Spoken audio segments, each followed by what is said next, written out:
Hi, everyone. Thanks for joining today's panel discussion, the ESOP equation. My name is Alana Danowski. I'm the marketing coordinator for Withum's construction niche. Before we begin, I just have a few housekeeping notes. At the bottom of the toolbar, you'll see a question box. Please send any questions for the panelists throughout the webinar. All questions will be answered at the end. We'll do our best to address them. We will be emailing out a copy of the recording after the presentation. You can also find our materials from today in the handout section of GoToWebinar. And finally, once the panel is over, there'll be a pop-up asking you to complete a survey. Please take a moment to complete it as our best way of being able to provide you with the best and most relevant programs possible. So with that, I'm going to turn it over to our moderator, Justin O'Horo from Withum. Yeah, thanks, Alana, and welcome everybody. Thanks for joining us on what I'll call generously a sloppy day here in the Northeast. Hope that everyone's 2021 is off to a great start, and in the parlance of our times, welcome to my 10-year-old's room. So succession planning continues to be obviously one of the hottest topics facing the AEC industry as well as others. So we're excited to have you today to walk through and talk about an increasingly popular succession planning option in today's world, which is ESOPs. So as Alana said, my name is Justin O'Horo, and I lead the AE team for Withum. Joining me on the webinar today are my partners, Lou Sandor, who heads our construction team and who did not coordinate shirts with me prior to the webinar, as well as my partner, Peter Hilera, who leads our tax practice for the construction group. We're pleased to be joined by our compatriots from SES ESOP Advisors, Sean Matthew and Steve Greenapple, and perhaps most excited to have with us Robert Friedman from Bamco. We're truly fortunate to have him and here to share his experience as a former direct shareholder who's gone through the ESOP conversion process. So thanks to the panelists who are going to do most of the heavy lifting today. Goal, as with any panel, is to keep this conversational, so certainly welcome all panelists to jump in on each other's questions. As Alana said, I anticipate we'll use the majority of the time for content, but we will leave time for questions at the end, and I know any of our panelists are happy to connect offline to the extent necessary to get to any unaddressed questions. So with that, we'll kick right into it, and Lou, let me just kind of start with you here. You know, I know in the AE world, there's several large companies that either are ESOPs, whether it's 100% or partial. We've also seen several large companies that are considering whether they should go the PE roll-up route or sell to strategic buyers. Why don't you talk about the landscape a little bit? You know, how successful are ESOPs in the construction industry from what you're seeing? Yeah, Justin, thanks a lot. I have been seeing a lot, something I do watch fairly carefully as the construction practice leader for Withum on a national level.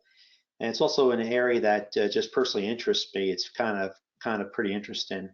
So what we're seeing now is, you know, the construction industry has always been a very fragmented industry with a lot of small players, family businesses, you know, enterprises, three brothers, you name it, all the construction names out there. And the industry has gone through some solid growth and some solid consolidation at times. And what we're seeing is, you know, in my 31 years at Withum, believe it or not, is we've seen a slew of companies in the ESOP arena. And I can say names because this is all public information. But if you look, you've had, you know, Moore Trench was a very large ESOP in New Jersey, large construction company. You've got it very popular in the insurance industry with the old Bollinger, the Graham Company. You've got STS, our longtime client, STS Auto and Tire was a very, very long time, well-known ESOP with 130 locations. It's very popular in the distribution area. It's very popular in the, we see lumber yards that are ESOPs.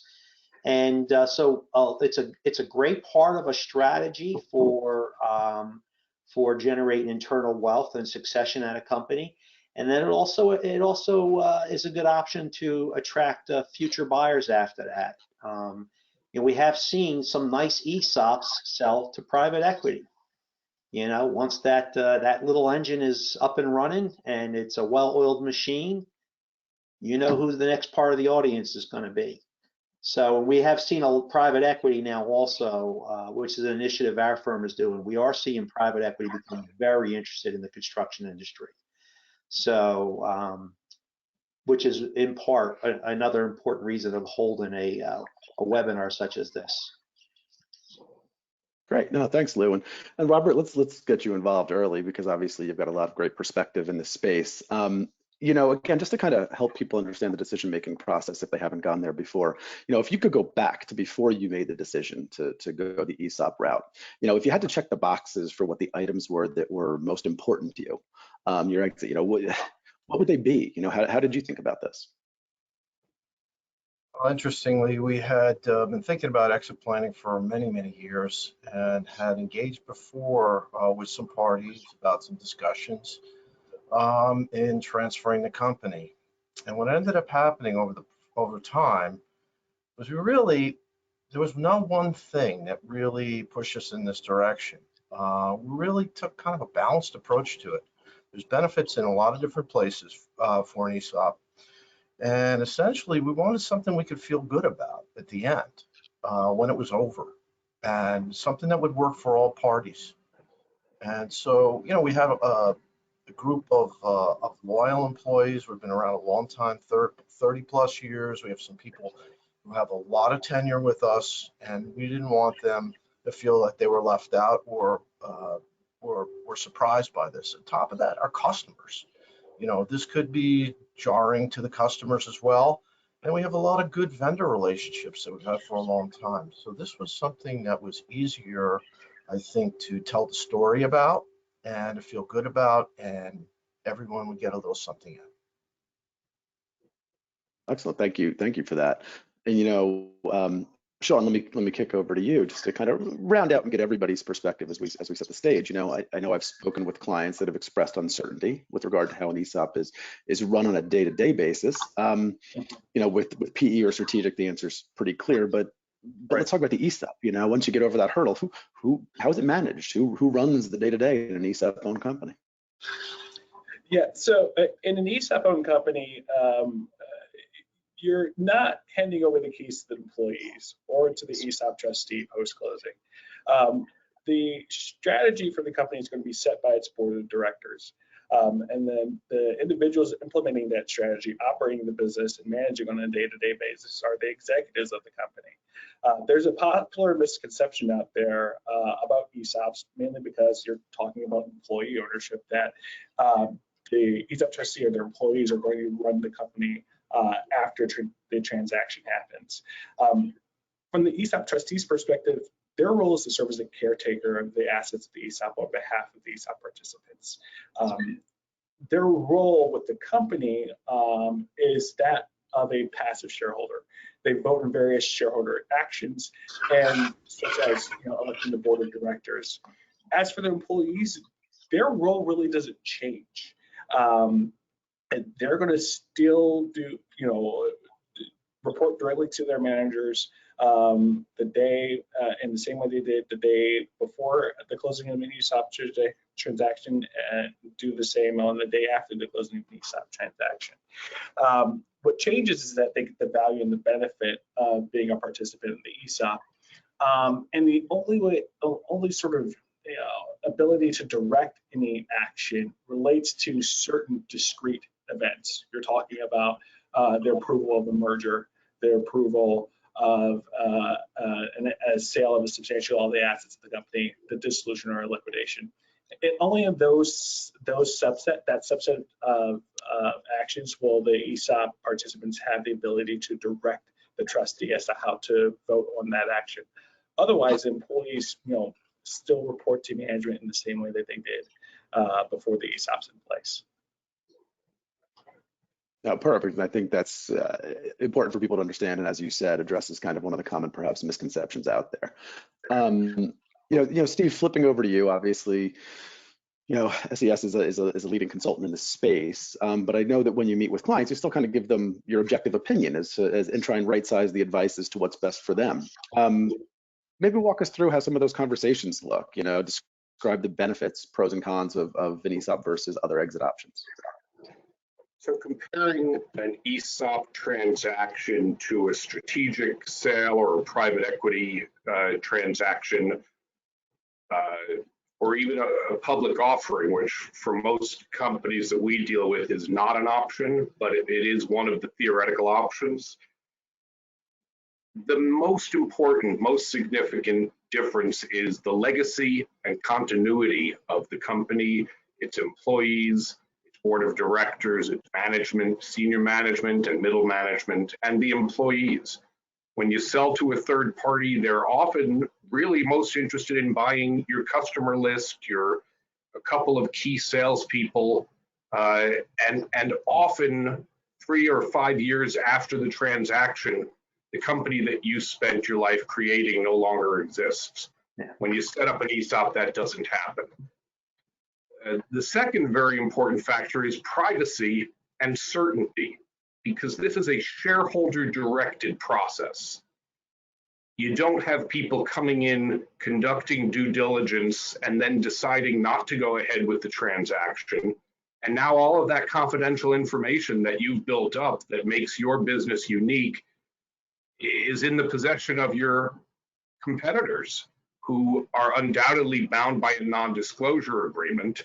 And if that gives you a lot of comfort, then that's okay. But otherwise, it's not okay. There are also great tax advantages, both to the sellers, which these advantages are not applicable to every transaction, but frequently we can structure transactions so that the sellers are able to not recognize any gain on the sale. And when you set up a ESOP that owns 100% of an S corporation, the S corporation, of course, doesn't pay taxes. As a shareholder of an S corporation, the ESOP is a tax-exempt shareholder, so nobody pays any taxes. And compared to a management buyout, for example, where managers invest in the company and pay out the value over time using the company's after-tax earnings, because of this tax advantage, the ESOP payout takes about half the time of a non-ESOP management buyout. The one downside is that an ESOP is a qualified plan, and that means that all of your employees all of your full-time employees over age 21 have to be included. The portion of allocations that they receive in the ESOP is based on their relative share of eligible compensation. So somebody who earns $50,000 gets half of the ESOP account as someone who earns $100,000. And then the exception to that rule is that union employees can be categorically excluded from the ESOP. So that's it: legacy and continuity, privacy and certainty, tax advantage, and qualified plan. No, that's perfect, and I think that's a great intro to a lot of the other things we're going to maybe peel back on, because there's certainly a lot to unpack there and help the audience understand. You know, Robert, just to maybe round out before we dive deeper into some of those more technical aspects.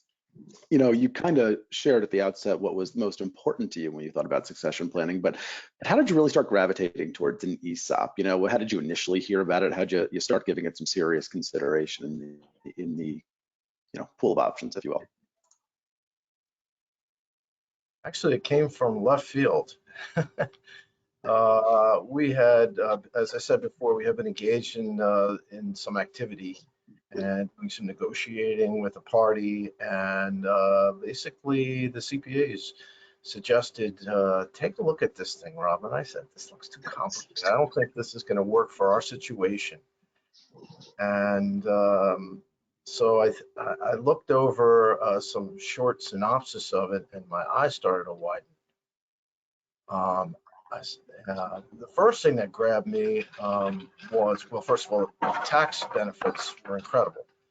I mean, we're a company that we're paying 45% of our earnings, and all of a sudden you become magically, for us, we're an S corporation, so we were going to, 100% S corporation. We would be magically tax exempt forever, potentially forever, which is like a company on steroids. So that was very interesting. And then the fact that we could share these benefits with our employees was very, very enticing. Also, the transition, which could be taken over a course of many, many years, which is so much more manageable, we have great relationships with all the people in here. They were waiting for some answers, like when are you guys moving on? What's going to happen here? You know, get out of my way. I want to advance. All kinds of things were going on. So it seemed to be something that, and the deeper I looked at it, the more I loved it. So kind of moved in that direction, and Lou and the Withum people helped us move in that direction. And you know, it worked out great for us. I mean, we're in our 3rd year of it now, and it seems to be moving in the right direction. Yeah. So Oh, that's that's how we excellent. get. Thank you. And you know, oh, perfect. Thank So yeah, I mean, I think a lot of the cultural reasons are important, and certainly there's been a few mention of kind of the tax benefits. So Peter, I'm just going to jump right to it. You know, perhaps some of the benefits are obvious, but maybe not to everybody. Maybe there's some specifics that are worth talking about, right? So can you explain at a high level, you know, the tax differences for an ESOP between being an S or a C, and anything else specific that folks should consider from a tax perspective? Yeah, no problem. You know, before we get into the tax issues, it's interesting that the discussion started not with tax issues, right? Tax issues, I think, from an ESOP perspective, is the icing on the cake, and the reason for that is you have to have the right team, you have to have the right philosophy, and you have to have the right players that they will eventually take over the company. If those things are in place, then those tax benefits will allow you to further advance that by releasing some cash that is generally used to pay taxes to really fund this liability. So I want to be, you know, very specific here in the sense that there are some very, very favorable tax treatments here. But as you're making a decision whether you're going to use an ESOP or not, don't concentrate only on those tax benefits, because if you only concentrate on that, then everything else that is not tax specific, which will make your ESOP successful, will not work. And you can, you know, Steve and I worked on a client years ago. Funny, we just caught up again after many years, over 10 years, and that was one of the things I think that we were looking at when we did it back then. You know, there were tax benefits, but the tax benefits cannot outweigh the management of the continuity of the company. Having said that, you know, ESOPs can become quite complex. I mean, you have the ERISA rules because this is a qualified plan. You have the income tax consequences to the company, and then you have a tax consequence to the selling shareholders. So there's 3 different things here that you have to play, and there's some very specific rules, but as long as you meet them and you follow them, you should be fine. The purpose here is not to get very granular on these rules, it's just to kind of step back and think about it. So let's think of this S corporation. And again, it was mentioned a little bit before, but what is the benefit for an S corporation being an ESOP from a tax perspective? Well, it's already been mentioned. The ESOP, if it owns 100% of the stock, it's a qualified plan and is tax exempt. And again, very simple. If the company has $10 million worth of taxable income, not including state income tax rate, assuming that they qualify for QBI and their effective rate is 30%, $3 million needs to be distributed to those owners in order to satisfy their tax liability. If you are 100% owned by an ESOP, that completely goes away. That $3 million that was used to pay federal income tax now is additional cash flow that the company has to fund the buyout for the shareholders, which is a great benefit. Again, not the most important benefit, because if the things are not in place to support that buyout, it won't work, but that is a very, very, very key benefit in that situation. From a state income tax perspective, it will depend on the states. For example, New Jersey follows federal. So there is no New Jersey state income tax if your ESOP has most of the income allocated to New Jersey, but New York doesn't. So we'll talk about it a little bit more, but I think you need to understand the state where you're filing, and wherever you were filing before an income is allocated from an S corp perspective, you need to continue to do that. So, but the biggest benefit definitely is from the federal. And of course, if most of your income is sourced to a state that doesn't tax the ESOP or follows the Fed, then you're doing great. One thing I also want to make sure that everyone understands is that, you know, not all ESOPs are 100% owned. You could be in a situation where the S corporation decides to sell 40 or 50%, or the owners decide to sell 40 or 50% of the ownership into the ESOP. What are the tax benefits at that point? Well, as payments are made to satisfy that ESOP liability or the note, 25% of the participant's compensation can be a tax deduction, right? In an S corporation, that is limited to the principal and interest payment, right? So the principal and interest payment that is made to satisfy the ESOP note becomes a tax deduction, and to a partially owned ESOP, that is a great benefit, because otherwise you are allowing tax deductions to a certain extent fund principal payments and the buyout for the shareholders. One thing to keep in mind is that if you have that situation, which is partially owned, you still need to make tax distribution to the non-ESOP owners, and those distribution in an S-Corp situations have to be pro rata. And finally, the benefit to the selling shareholders is that right now, under the current tax law, the tax would be 20%, right? Because it's an active company, it's something that they're actively involved with, and they don't have to pay that extra 3.8%, what we call net investment income tax that generally has to be paid. Let's go briefly to the C corporation, because that's a little bit different, right? You don't get the tax exempt benefit when the shares are owned by an ESOP, but cash payments to the ESOP to reduce the note are deductible. A little different from the S corp. Principal payments up to 25% of the compensation. Interest is not included in that 25% limit, so it's fully deductible. And if the C corporation pays dividends to the ESOP, they can also be tax deductible. So the funds are paid to repay the ESOP loan, or they're paid to the participant and they include it into income, those dividends also become deductible. So in a C corporation, you need to do a little bit of cash flow projection. You need to figure out how much that deduction is.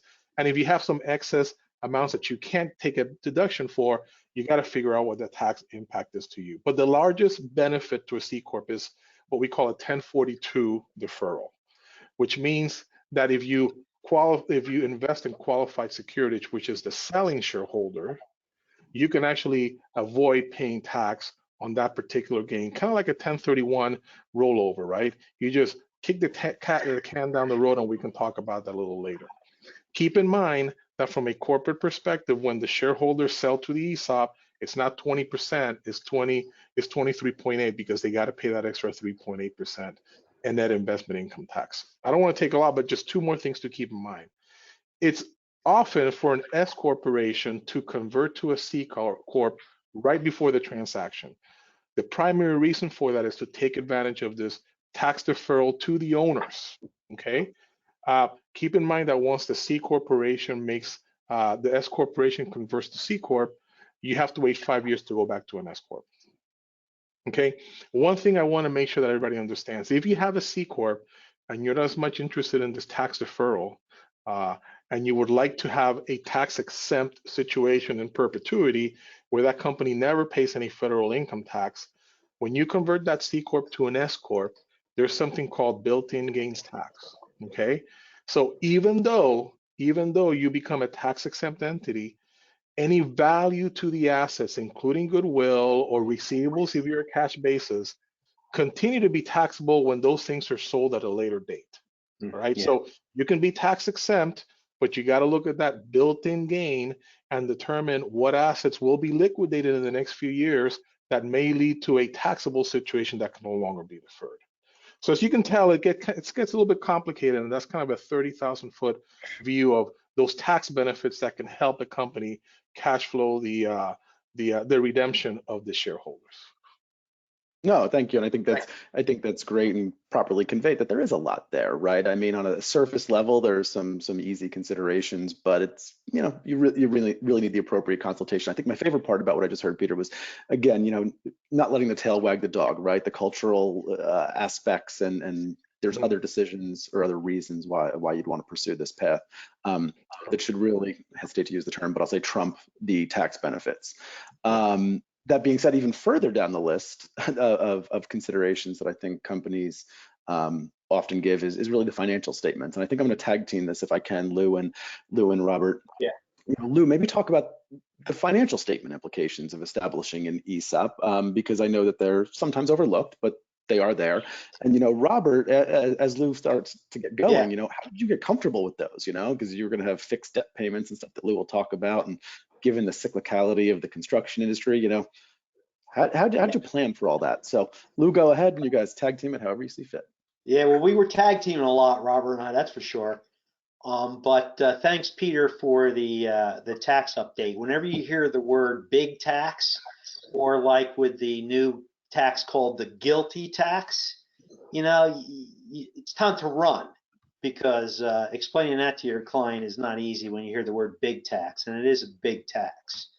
But anyway, the financial statement impact, thanks, Justin, is an interesting one. I gave Alana an illustrated financial statement mock-up that apparently she put it in your files section under what go to meeting. So if you want to pull that up, I have my my manual copy here if you could see it. But basically, and I'm hoping you're looking at it, it'll make it a lot easier to explain. So you have a company, and the illustration I have is you have a company that's got a nice balance sheet and 10 million of equity. And when you transact the ESOP, it's very, very similar to what everybody on the call is aware of, like what's called a corporate redemption. When you buy your partner out as a corporate redemption, what do? You credit note payable to former shareholder, everybody uses the same terminology, and you debit treasury stock. So at the end of the day, with an ESOP, and if it's 100% ESOP, you're doing something similar, but the value is much more concretely determined. And at the end of the day, you end up with a large liability on your books, as you'll see on the financial statements. And a good part of the time, if there, like I said, if there is earnings capability in your company and your value is higher than your equity, you have a deficit. So with the illustration I showed you, it was exactly the same thing. You had a company that had a nice current ratio, a great debt to equity ratio, as everybody knows in the construction industry. Banks get a little scary when your debt to equity ratio starts going over 2, and it starts going over 3. They get very nervous. So an ESOP's going to do that. The bank's going to look at your financial statements, as Robert was talking about, and they're going to see, well, what happened to equity? It's either it went from 10 million down to 1 million, or went from 10 million to 0, or went 10 million and now it's negative. And Robert, we had a lot of conversations with this. We had a lot of conversations with the banks, and you hit the nail on the head with the one comment you said. You got to educate the audience. Yeah, you have to educate them, and you're being I was being educated at the same time. In a sense, GAAP is, I don't know, in my opinion, distorts the true picture of the company, the way this goes. And what I did was I peeled away a lot of it.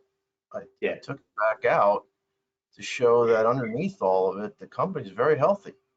Right. Yes, we talked about it too. Right.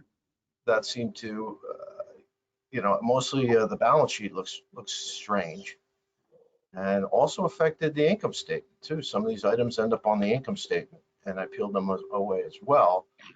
Yet I guess a picture of what's happening underneath all of this, it is happening. The company's healthy, very healthy. Yeah, it's no different than if you're an S corp and you buy your partner out.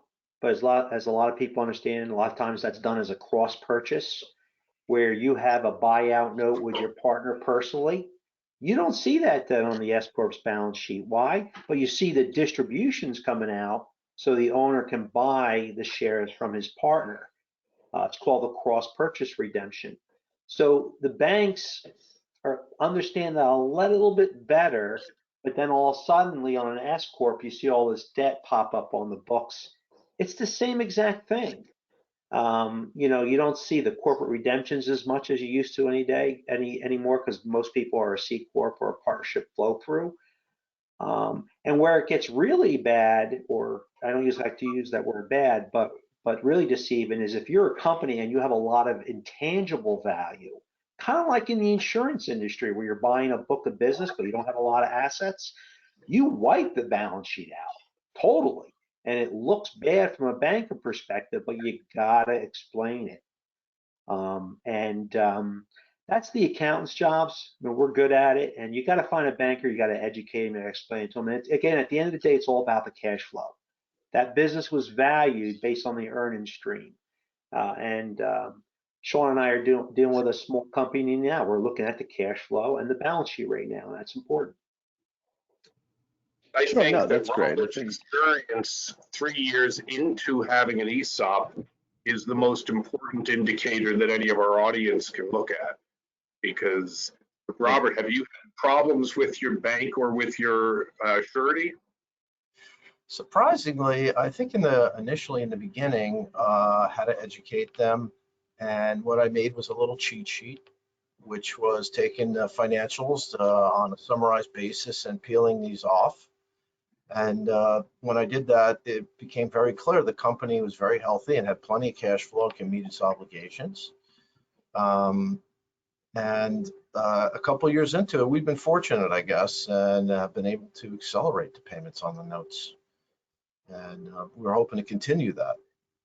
The bonding company as well had concerns about it.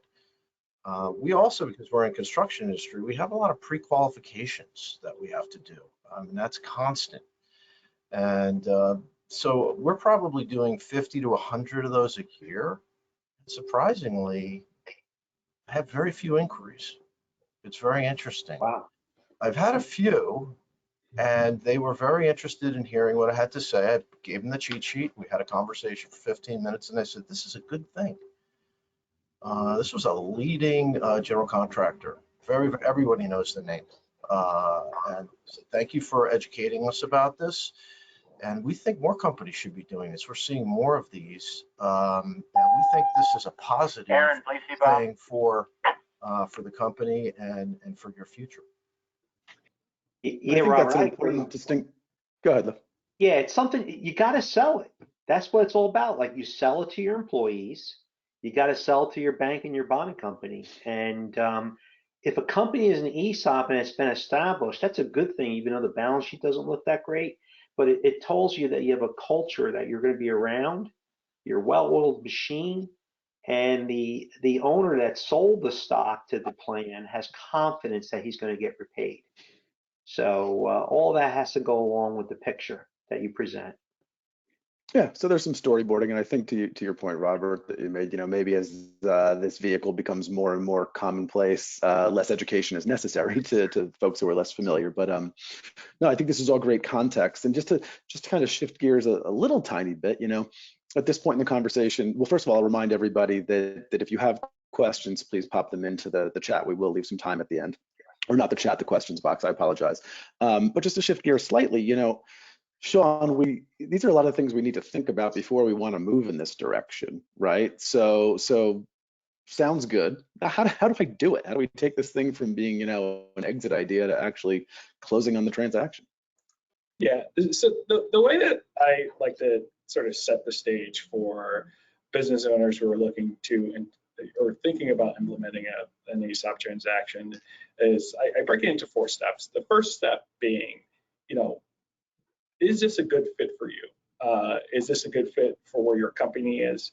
Is this a good fit for where your management team is?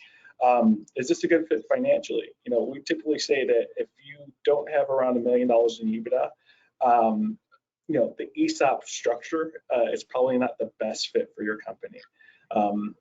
Additionally, we look at size and we're saying, do you have at least 20 employees?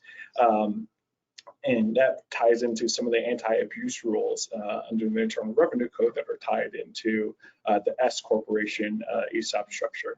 So as long as you have those things in place, the next step in that sort of initial stage is to determine whether or not you want to do this. Like Peter said, you need to make sure that you're not just doing this for the tax benefits. You're not just doing this because the timeline for selling to an ESOP is radically reduced from the timeline of selling to private equity or strategic or a third party or some other third party. So ensuring that you have all those factors in place, the next step is to determine what structure to use, whether it's a minority ESOP transaction, whether it's 100% ESOP transaction, whether or not you want to do an S corporation ESOP transaction where you're not taking advantage of the tax deferral benefit, whether you're doing it as a C corporation transaction with the thought of using electing 1042 treatment. Our team, our finance team, will look at your financial information, model those transaction structures out, and give you a pretty detailed report that will show what you can expect, give you a preliminary indication of the value that you can anticipate in an ESOP transaction under these structures, so that you can have an informed decision to go forward. In most cases, once you get through that first step, you're not really looking at what can you probably get in a third-party sale process. However, fortunately, we have the ability with our multidisciplinary team and SAS ESOP strategies to look at that third-party sale process too, in tandem with the feasibility study assessment. The next step is the transaction. If we get the green light, the business owners decide on a structure. We run a trustee, ESOP trustee RFP process with the board of directors to help identify an ESOP trustee, which is critical. You want an ESOP trustee, whether it's an individual ESOP trustee or an institutional ESOP trustee, that's going to be able to help you, protect the ESOP beneficiaries down the road and ensure that they comply with the fiduciary duties, someone that you can trust that will comply with the fiduciary duties under ERISA. After that, then you negotiate the transaction with the ESOP trustee. That ESOP trustee is going to hire a financial advisor. That ESOP trustee is probably also going to hire an attorney to help negotiate that transaction. The one sort of criticism for a lot of folks is that, well, wait a minute, who's paying for all these folks? And the answer is, it's the company.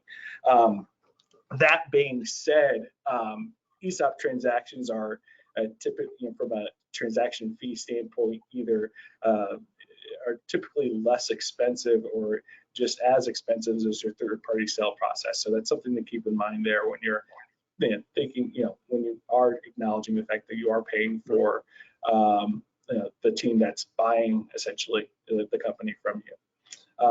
In addition to negotiating that transaction, you're also possibly running a debt raise process concurrently with the ESOP transaction and negotiation. However, most companies, when they're looking for senior financing to help fund an ESOP transaction, they're often going with a legacy bank. The last step is closing.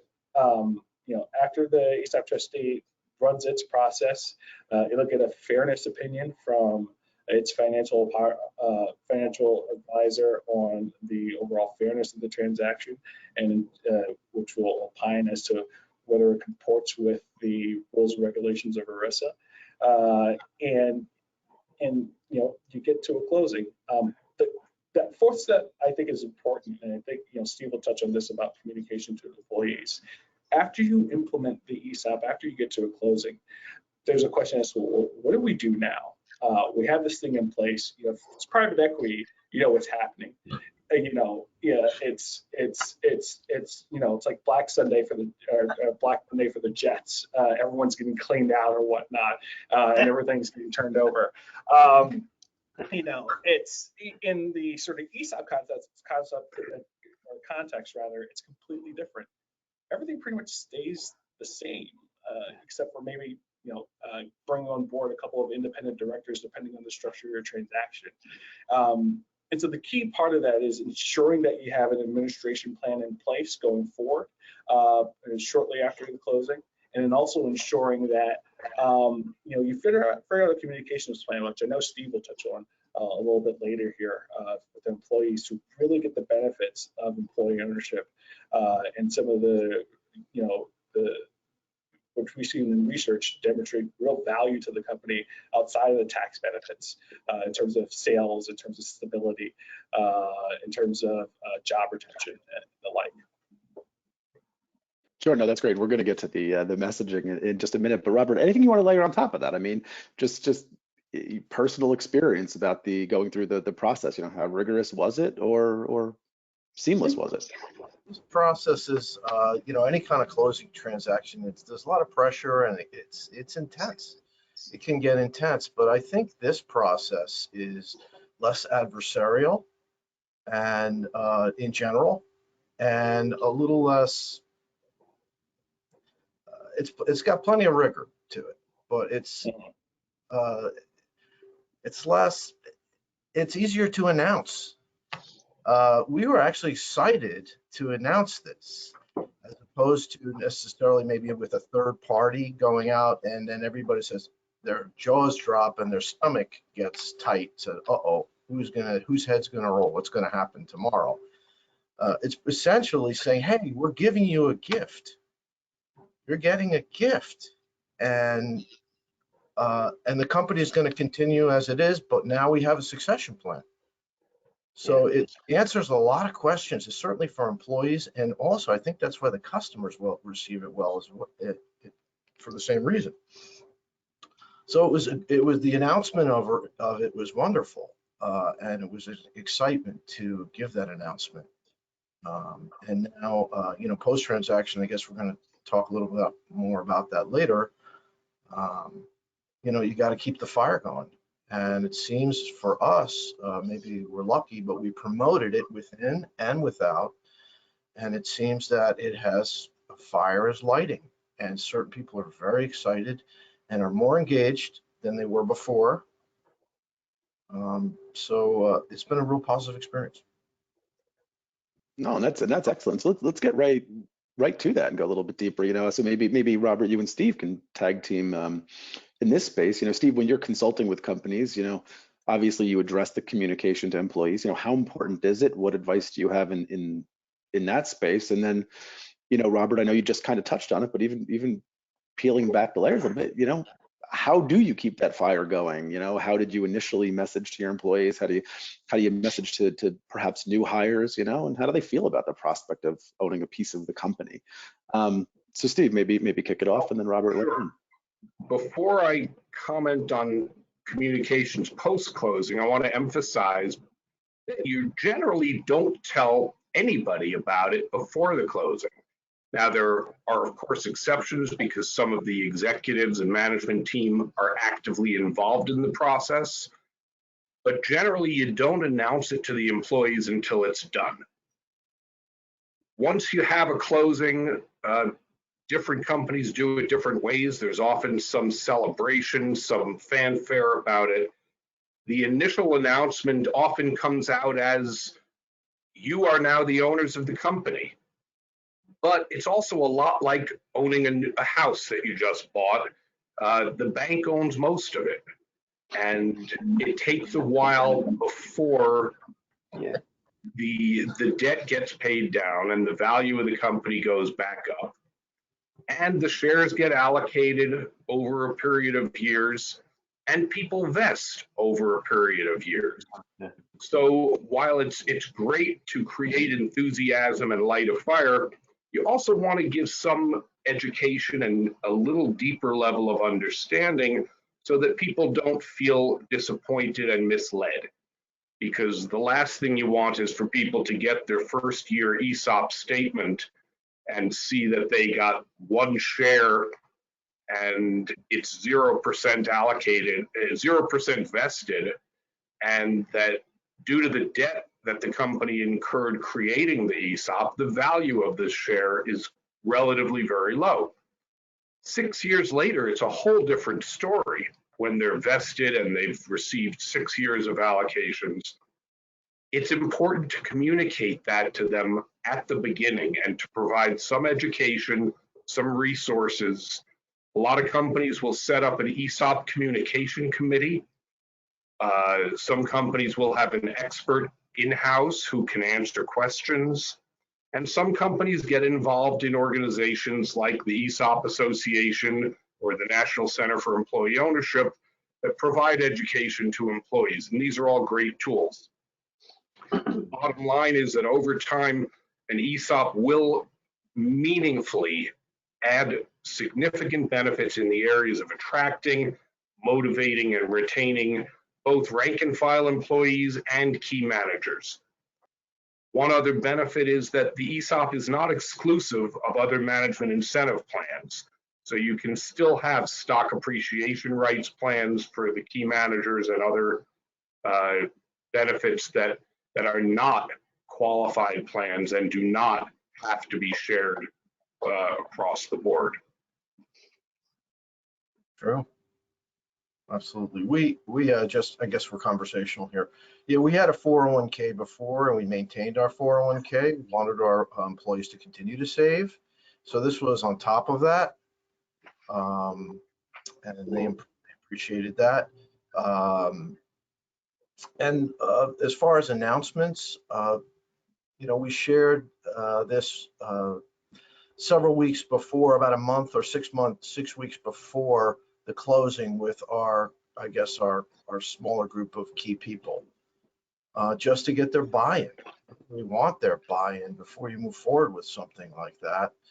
And it was very well received for reasons I already stated. So that just gave us further comfort that we should move forward with this. The general population found out about it after the closing. And, the key people also spread the fire because they were excited by it. They were excited. So just along the same thoughts that you were saying, Steve, thank you. We finally established a ESOP communications committee, which was made up at this point of non-owners, non-former owners. And we put a chair on it and we gave them a budget, and they are going to spread the word. And so they know they're funded, that they're supported, and we've educated them, and we're hoping that they're helping spread the word as far as education as well. And this coming year is really the first year where they will be running some events. We have run events. Basically, we have like a year-end party. We have a year-end meeting with everyone, inform everybody. We're a smaller company, so we have a year-end meeting, and then we've added a mid-year meeting after all the administration is done for the plan and everyone gets their statements.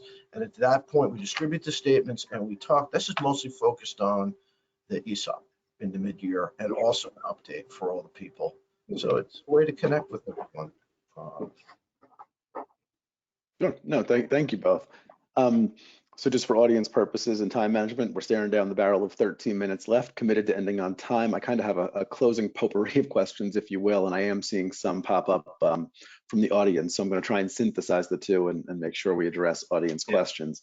So one of them, I had a question for Peter, and there's a related audience question. So, Peter, you mentioned, I think it's come up a couple of times, a Section 1042 ESOP deferral. So my question for you was going to be, what is that and how does it work? But before you go there, there is an audience question that says, can the 1042 be used partially?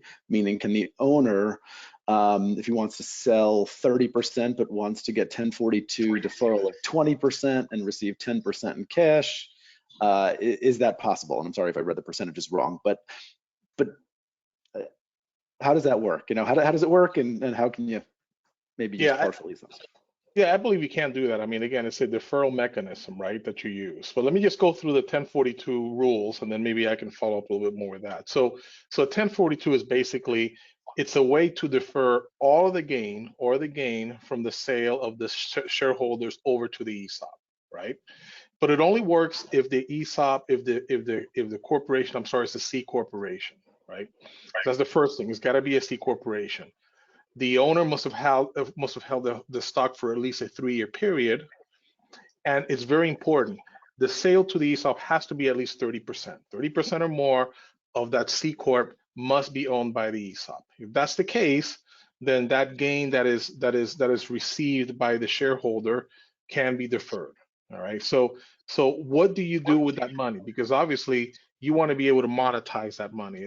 It's great that you get a bunch of cash, but you have to be able to use it, and if you use it, you have to pay tax on the gain. All right. So what you have to do is you have to replace that gain or the cash with something called qualified replacement property. And qualified replacement property is basically, and I'm going to read it just to make sure we're all clear, is common stock, convertible bonds, corporate fixed rate bonds, or corporate floating rate notes, which you basically take that cash and you invest in. So think of it maybe as an investment portfolio, right? You have to put that money to work, and that money has to sit there. And to the extent you start selling some of those securities or monetizing some of that by liquidating those holdings, that's when you're going to have to pay tax on that gain, and it's a deferred gain. So remember, keep in mind the S Corp scenario from an ESOP perspective is tax deferral, tax reduction in perpetuity for the company, and immediate taxation to the owners when they actually sell the stock back at 20%. From a C corporation perspective, there is the potential to basically defer the gain upon sale, and the benefit to the company is really not through tax exemption on perpetuity. It's based on deductible amounts that the corporation can take as it's funding that ESOP note and paying down the interest and dividends related to that. Having said that, I want to be real clear on one particular issue. I'm a tax advisor, and where you actually invest those 1042 proceeds, what that return on the portfolio is, what the cost is to you, and when you monetize that, any interest that you pay on anything you basically floating out there to make sure you can get some cash without selling the securities. Those are very important decisions, right? And you need to look at where you're investing the money and start maybe projecting out what that means to you from a cash flow perspective, right? Because if you are only looking at the deferral provisions, but not thinking of how those investments are going to fund your retirement and your lifestyle going forward, then I think you're missing the boat and you can lose out a lot of money. That's the first thing. The second thing too also to consider is that, that question, my understanding is that yes, you can have a partial, it's not 100%. But again, any money that you take off the table you have to pay tax on it immediately. And then finally, you have to make some very specific IRS elections. Make sure you report certain things specifically on your individual tax return to make sure that you can actually benefit from this deferral. And finally, from an estate planning perspective, and not to make a comment on the current tax situation, we know taxes are going to go up, and there has been some rumblings about the exemption going from 11,700,000 per spouse down to about 3.5 million, or going down to a lower percentage. Obviously, that deferral from taxation can go on indefinitely if upon death, and we hope not, you will get a step up in basis on those securities. But of course, at that point in time, we have to figure out what the specific estate tax provisions are, because you might not avoid estate tax if you don't do the planning up front. So I think that kind of gives you an overview of the tax deferral provisions. Again, you have to weigh out, and Steve and Sean know that it's a lot of planning and projection.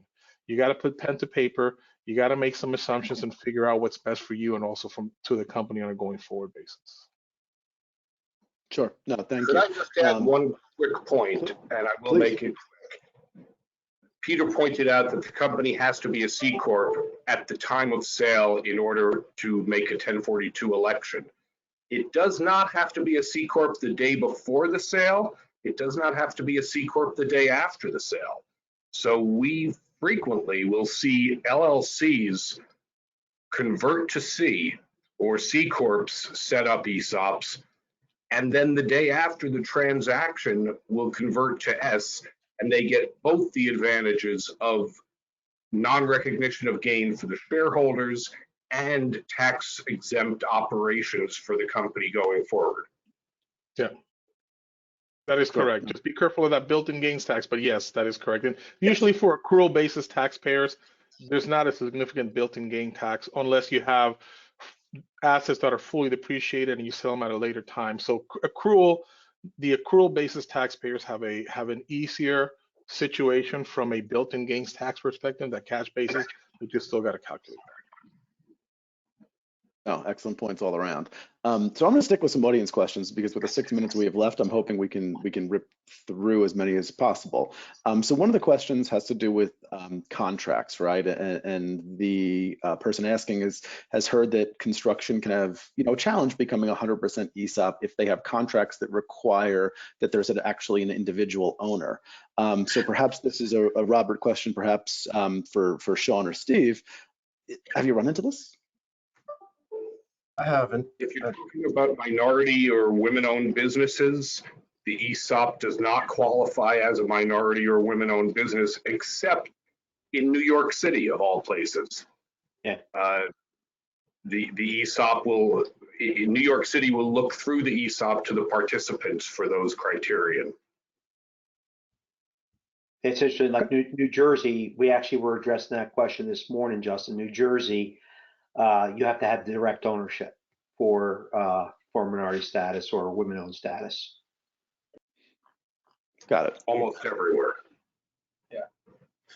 Okay. Hopefully that answered it. And I will remind everybody who's submitting questions now, because they're kind of coming in a little fast and furious. Everybody is available to connect after after the webinar on an individual basis.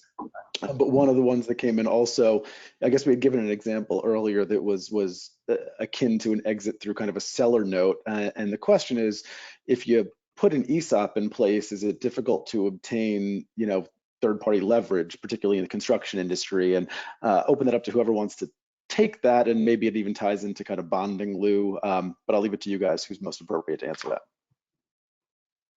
Yeah, I think we kind of touched on this before. Is it's a selling point. Every company has to succeed. Every company is eventually going to get somewhat leveraged with debt to transition.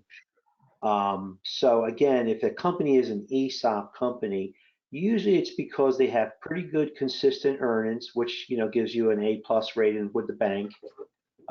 You've secured the management team. A lot of banks are sometimes concerned that your owner is 65 years old and who is his team. So those questions go away with the bank. So again, it's you got to sell the pros. I have clients that were the bank, and the bank is worried because the company doesn't have a succession plan, but they don't have the leverage yet. So then you're back into the opposite position. You have the leverage, but you have the plan. So again, and one of the things we haven't touched on a little bit, I don't know who wants to touch, but what if you can't pay the ESOP loan for a year? We haven't really touched on that yet. And that's a question a lot of companies will ask. What if we have one bad year, especially in construction with the roller coaster rides we go through? What happens if it's seller finance or bank finance and you have to dig deep?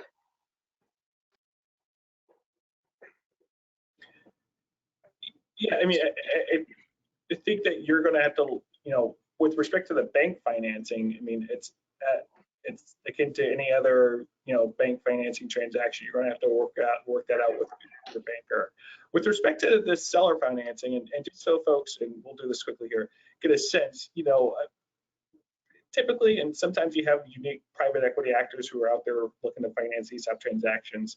If you're doing 100% sale, you're probably going to get, in this current market, somewhere between 2 and 2.25 turns of EBITDA in senior debt to finance the buyout. The rest of that's going to come in the form of seller subordinated financing. And so thinking about how the ESOP transaction is structured, when you're selling to an ESOP, not much changes from, the day before closing to the day after closing. That owner operator is still probably very much involved in the business, either on the board of directors as in a chairperson capacity or as a continuing executive. And so therefore you can work out there's a much better way to work out the seller financing portion of the transaction. You have a lot more flexibility because there's a mutual interest there. Often there's warrants involved, and so the long-term health of the company is going to be to the advantage of the debt investor who's a former owner, and so the company will often have a much friendlier negotiating party in terms of dealing with downturns. Yeah, and one thing I want to add, which is a non-tax issue in that situation, I mean, it also has to do with how much risk the owners would like to take. If it's all seller finance, then are they really taking any chips off the table, right? So I think from a risk perspective, you weigh that, right? How much can I take off the table, which means I have to leverage part of the company, and how much am I willing to hold without leverage from the company? But I'm going to take some of that risk going forward, and are you sharing that risk with your employees? And so that is a balancing act, not only the financing perspective, but from an owner, how much risk are you really willing to take, and how much do you want to take off the table right now when you do the transaction? Right. And one last point, and just I know we got to run here. The ESOP companies, both during the Great Recession in 2008 and then in the most recent COVID downturn, have proven to be much more stable. And this is done by empirical research that came through various employee ownership groups, demonstrating that ESOP companies were better able to weather the storm. And that's one of the advantages of being selling to an ESOP when you're thinking about the safety of your investment as a debt investor. Excellent. And I know we're at time, but there's one more I'm sliding in there just because I think it's important. And it comes in a few pieces. I'll defer to you guys who should take it. Question is, if the ESOP runs into a compliance issue, is there an opportunity to rectify? What are the drawbacks of an ESOP? Can the plan be terminated? You know, kind of all that doom and gloom stuff, but stuff maybe we want to consider in our planning nonetheless. Certainly can be terminated. The ESOP is not the end of the road for corporate ownership or corporate operations. It can be amended, it can be terminated, it can sell shares, it can buy more shares.